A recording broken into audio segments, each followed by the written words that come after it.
Pernah nggak sih ngerasa waktu tuh kayak lari kenceng banget ninggalin kita? Hari-hari rasanya penuh sesak sama kerjaan. Tapi pas kita coba lihat ke belakang, kok kayaknya nggak ada kemajuan yang berarti ya? Kita capek, kewalahan, dan akhirnya jadi bertanya-tanya, sebenarnya waktu gue kemana aja sih? Nah, yuk kita coba bedah bareng-bareng dilema modern ini. Coba deh bayangin metafora ini, dalam banget loh. Kita tuh kayak lagi di perahu yang bocor. Udah ngerahin semua tenaga, ngedayung terus-terusan. Tapi perahunya nggak maju-maju. Kenapa? Karena kita malah sibuk nimba air biar nggak tenggelam. Bukannya ini persis sama apa yang kita rasain tiap hari. Usahanya banyak banget, tapi progresnya sedikit sekali. Coba deh, tanyain ini ke diri sendiri, jujur aja. Ngerasa nggak sih kalau kita tuh terus-terusan gerak, balas email, meeting, beresin tugas, tapi di penghujung hari, rasanya nggak ada satupun hal penting yang benar-benar tercapai. Kalau iya, tenang, Anda nggak sendirian. Oke, jadi apa aja sih gejalanya? Nah, di bagian pertama ini kita bakal bahas perasaan yang mungkin udah akrab banget buat kita semua. Ini tuh udah jadi semacam fenomena global di zaman sekarang. Dan ini ternyata bukan cuma perasaan kita aja loh. Bahkan Rasulullah SAW udah pernah menyebutkan kalau salah satu tanda akhir zaman itu adalah waktu yang terasa makin dekat, makin singkat. Hasilnya apa? Yaitu tadi, kita jadi gampang capek, gampang burnout. Padahal kan harusnya apa yang kita kerjakan itu membawa kebahagiaan, bukan cuma kelelahan doang. Terus, apa dong akar masalahnya? Ternyata ini bukan soal kita kurang waktu, tapi soal ada sesuatu yang hilang dari waktu itu sendiri. Ya, ada sebuah keberkahan yang hilang. Dan disinilah beda kuncinya kelihatan banget. Sibuk itu ya melelahkan, karena dasarnya kosong. Sementara produktif itu memuaskan, karena ada isinya. Orang yang sibuk bisa jadi cuma lari di tempat. Sementara orang yang produktif itu beneran bergerak maju. Ada hasilnya, ada sesuatu yang bermakna. Jadi, ini dia kata kuncinya, keberkahan. Anggap aja ini semacam nilai tambah atau booster dari Tuhan yang bikin waktu kita yang terbatas itu bisa menghasilkan sesuatu yang luar biasa. Coba lihat deh, para ulama zaman dulu bisa menghasilkan karya-karya hebat dalam waktu singkat. Kenapa? Karena mereka punya berkah ini. Terus kenapa? Kok berkah ini bisa hilang dari hidup kita? Nah, biasanya ada beberapa penyebab utamanya. Pertama, mungkin ada yang salah sama hubungan kita dengan Allah.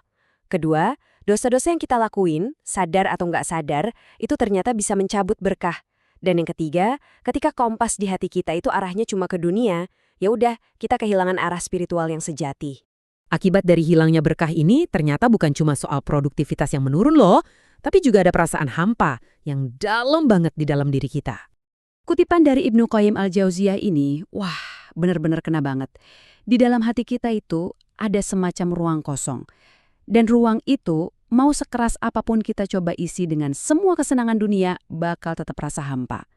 Nah, disinilah letak salah kaprahnya kita. Pas kita ngerasa gelisah, kita hibur mata dengan nonton, kita hibur perut dengan makan, atau kita hibur badan dengan rebahan.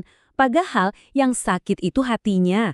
Hati itu butuhnya obat spiritual, bukan sekedar hiburan fisik. Oke, sekarang kita sampai di titik baliknya nih. Gimana caranya kita bisa ngisi kekosongan itu dan dapetin lagi keberkahan? Jawabannya ada pada cara kita melihat rezeki. Coba deh, kalau dengar kata rezeki, apa yang langsung kepikiran?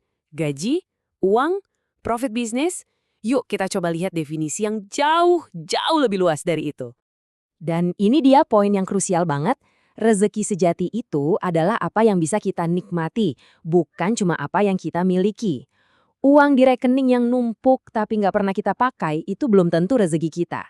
Tapi secangkir kopi hangat yang kita minum pagi ini, kesehatan yang kita rasain, waktu luang yang bisa kita manfaatin, nah itulah rezeki yang sebenarnya. Ini adalah sebuah pencerahan yang luar biasa, semacam momen aha. Kita sering banget ibadah buat minta sesuatu yang sifatnya duniawi. Padahal ibadah itu sendiri adalah pencapaian dan rezeki terbesar. Kemampuan kita untuk bisa sujud, berdoa, dan nyambung sama Dia, itu hadiah yang nggak ada harganya. Coba deh kita renungin sebentar. Berapa banyak uang yang rela kita bayar buat dapetin satu aja dari hal-hal ini? Kesehatan, keluarga, sahabat, iman di hati, ini semua rezeki yang nggak ternilai. Kemampuan kita untuk bisa sholat subuh tadi pagi misalnya, itu nggak dijual dimanapun. Lalu, gimana caranya kita bisa mulai perbaikan ini? Alhamdulillah, kita sekarang ada di momen yang paling tepat, momen yang emang dirancang khusus buat perubahan. Anggap aja Ramadan ini kayak sebuah sekolah atau training camp selama 30 hari. Suasananya itu udah disetting sama Allah biar kita gampang taat dan susah maksiat. Kalau di bulan yang fasilitasnya udah full begini kita nggak bisa benerin diri, mau kapan lagi kan? Jadi, action plan-nya gimana? Pertama, kita manfaatin banget atmosfer spiritual yang luar biasa ini. Kedua, kita tingkatkan kualitas ibadah kita, bukan cuma sekedar rutinitas, tapi benar-benar cari maknanya. Dan yang ketiga, kita latih hati kita biar lebih peka. Kalau kita udah mulai ngerasa nggak nyaman, bahkan sama dosa kecil sekalipun, nah itu tandanya hati kita mulai sehat lagi. Kita mulai tadi dengan metafora perahu yang bocor. Pertanyaannya sekarang, setelah tahu masalahnya dan tahu solusinya, maukah kita pakai momen Ramadan ini untuk nambal kebocoran itu? Untuk benerin hati kita dan akhirnya mulai berlayar maju ke tujuan yang sebenarnya. Pilihannya ada di tangan kita masing-masing.